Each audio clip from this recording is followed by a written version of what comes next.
कक्षा 5वीं हिंदी का प्रश्न बैंक लेकर के आए हैं। इसमें आज का जो पाठ है हार नहीं होती।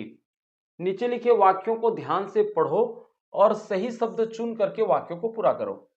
पहला है, लहरों से डर कर क्या पार नहीं होती? नौका पार नहीं होती। ब ऑप्शन होगा, नौका पार नहीं होती।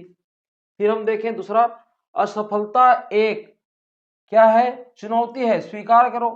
अ ऑप्शन है चुनौती, यहां पर आप चुनौती लिखिए। सिंधु का पर्यायवाची है, सिंधु किसको बोलते हैं? समुद्र को बोला जाता है, तो अ क्या है? समुद्र, इसका सही उत्तर होगा। चैन का अर्थ है, चैन विश्वास या अशांति या शांति को बोलते हैं। देखिए चैन का अर्थ होगा शांति को बोलते हैं, है ना, तो ये हो जाएगा।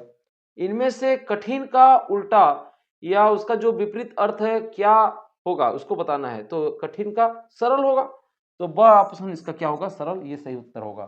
फिर आगे हम देखें तो हस्त एक तत्सम शब्द है, इनमें से एक तद्भव रूप होगा। हस्त हाथ को बोलते हैं, तो हस्त से आपका हाथ आया है, तो अ इसका सही उत्तर होगा हाथ।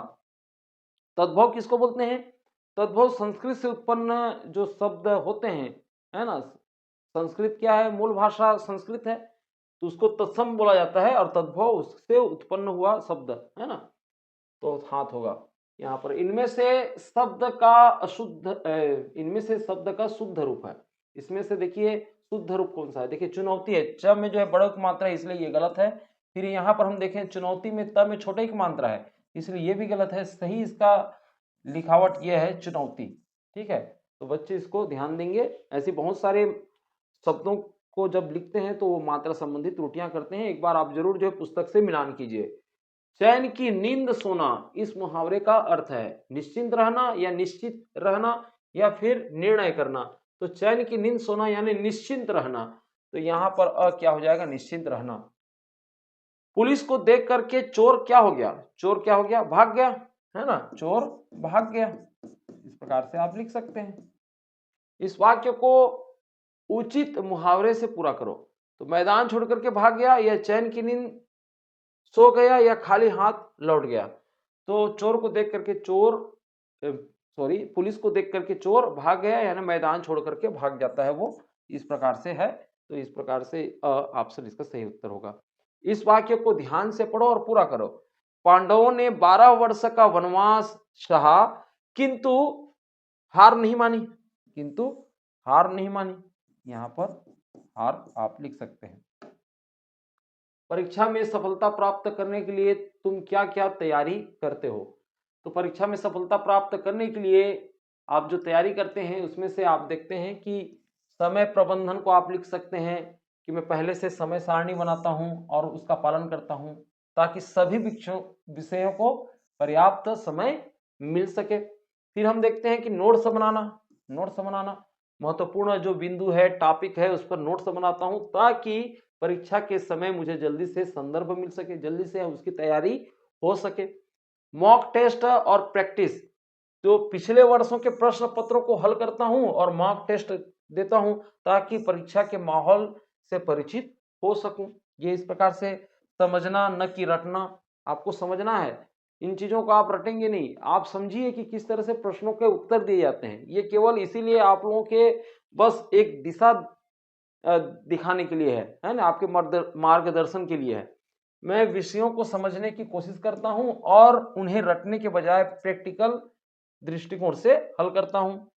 फिर हम देखें तो स्वस्थ जीवन शैली, सही आहार, पर्याप्त नींद और नियमित व्यायाम से मैं अपने मानसिक और शारीरिक स्वास्थ्य को बनाए रखता हूं। तो इस प्रकार से आप उत्तर लिख सकते हैं और यह बता सकते हैं कि परीक्षा में सफलता प्राप्त करने के लिए क्या क्या तैयारी किया जाता है। फिर अगला देखें, यदि हम किसी काम को करने में किसी कारणवश असफल हो जाते हैं, किसी कारणवश असफल हो जाते हैं, तो हमें निराश क्यों नहीं होना चाहिए? क्यों नहीं होना चाहिए? देखिए, हमें किसी काम में असफल हो जाते हैं तो निराश नहीं होना चाहिए, क्योंकि असफलता भी एक सफलता का हिस्सा है ना। असफलता भी क्या है? सफलता का एक हिस्सा है। असफलता हमें यह सिखाती है कि हमें कहाँ सुधार करने की आवश्यकता है। आपके पाठ में है, असफलता एक चुनौती है, स्वीकार करो क्या कमी रह गई, देखो और स्वीकार करो। इस प्रकार से जो लाइन है उसका भावार्थ है, ठीक है। यह हमें और मेहनत करने के लिए प्रेरित करती है। असफलता का मतलब ये नहीं है कि हम कभी भी सफल नहीं हो सकते, बल्कि यह एक अवसर है ना, सुधारने और सीखने का। हमें अपने आत्मविश्वास को बनाए रखना चाहिए और लगातार प्रयास करते रहना चाहिए। इस प्रकार से आप उत्तर लिख सकते हैं। लगातार कोशिश करते रहने की हमारी जीवन में क्या उपयोगिता है? यहाँ पर इस प्रश्न का उत्तर कुछ इस तरह से भी आप देख सकते हैं। देखिए, लगातार कोशिश करते रहने का हमारे जीवन में बहुत महत्व है।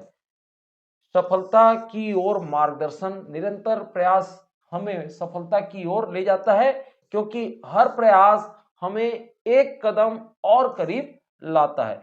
सीखने और सुधरने का एक अवसर मिलता है। गलतियां होगी तो सुधरेंगे हम, है ना, कुछ नया चीजें सीखते हैं। लगातार कोशिश करने से हम नई चीजें सीखते हैं और अपने अनुभवों से सुधार करते हैं।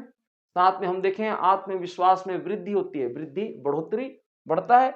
जब हम लगातार कोशिश करते हैं तो हमें अपने आत्मविश्वास में वृद्धि होती है और हम अपने लक्ष्यों के प्रति अधिक प्रतिबद्ध रहते हैं। फिर हम देखें सकारात्मक मानसिकता। निरंतर प्रयास हमें सकारात्मक दृष्टिकोण बनाए रखने में मदद करता है, जिससे हम चुनौतियों का सामना बेहतर तरीके से कर सकते हैं। तो इस प्रकार से आप प्रश्नों का अभ्यास में अपना राय या अपनी समझ से आप इस तरह से लिख सकते हैं, ठीक है। इस कविता को ध्यान से पढ़ो और प्रश्नों के उत्तर बताओ। नन्ही चींटी प्यारी चींटी कितनी है तू, कितनी है तू मेहनत करती, टेढ़ी मेढ़ी दीवारों पर दाना लेकर चढ़ती उतरती, कभी तू गिरती कभी संभलती, पता नहीं तू क्यों नहीं थकती। ये इस प्रकार से कविता है। तो चींटी कैसी है? चींटी तो यहाँ पर देखिए नन्ही चींटी है, प्यारी चींटी है। तो आप लिख सकते हैं चींटी नन्ही है और साथ में क्या है, प्यारी है। नन्ही चींटी क्या तलाश करती है? नन्ही चींटी जो है ये भोजन तलाश करती है, दाना लेकर के चढ़ती उतरती, ठीक है। तो क्या करती है ये, लिख सकते हो कि दाना लेकर चढ़ती उतरती, चढ़ती उतरती। फिर है, चींटी कैसे दीवारों पर चढ़ जाती है? कैसे दीवारों पर चढ़ जाती है? टेढ़ी मेढ़ी दीवारों पर चढ़ जाती है, टेढ़ी मेढ़ी दीवारों पर चढ़ जाती है। चींटी बार बार गिर कर भी क्यों नहीं थकती है? क्यों नहीं थकती है? वो हिम्मत नहीं हारती। इस तरह से वो मेहनत करती है और अपना वो हिम्मत नहीं हारती, इसलिए नहीं थकती है। इस तरह से आप लिख सकते हैं।